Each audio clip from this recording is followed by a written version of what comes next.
السلام عليكم ورحمة الله وبركاته. ازيكم يا حبايب قلبي؟ عاملين ايه؟ يا رب تكونوا بخير وصحة وعافية يا رب دايما على طول. النهاردة هنعمل بقى غدا بسيط كده. طبعا يوم الخميس عندنا اساسي لازم الغدا ده.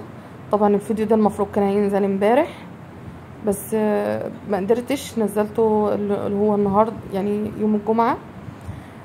هينزل يوم الجمعة. طبعا السمك ده غسلناه ومقصقص ومقشر منضفينه يعني كويس، والبطاطس برضو نفس ما يعني قشرناها ونقعناها في ميه وملح، والبسارية برضو كذلك. ده بقى هن حاسبة يا حبايب قلبي ما شاء الله بيخلي التومة عاملة ازاي.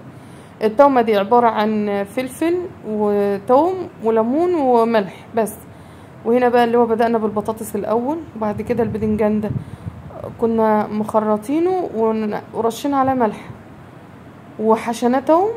وهنا برضو الفلفل، يعني هنقلي برضو الفلفل الاول اهو قد التوم حشينه توم.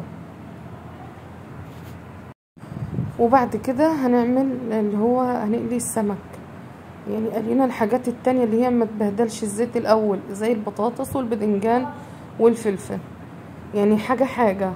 وادي هنا السمك، هو ما شاء الله شايفين الزيت لسه برضو نضيف يعني.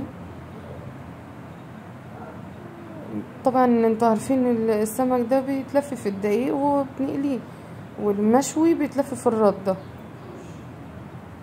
صراحة انا بستسهل اللي هو المسك بتاع اللحمة ده عشان بيصفي السمك كويس.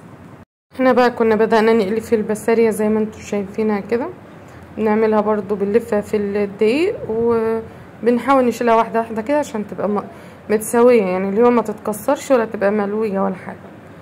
ودي السمك هنا كده بقى خلصنا تجهيز الغدا. معنا العيشة زي ما انتوا شفتوا، والبسارية انا كده بوريها لكم، والسمك والفلفل والباذنجان وخيار.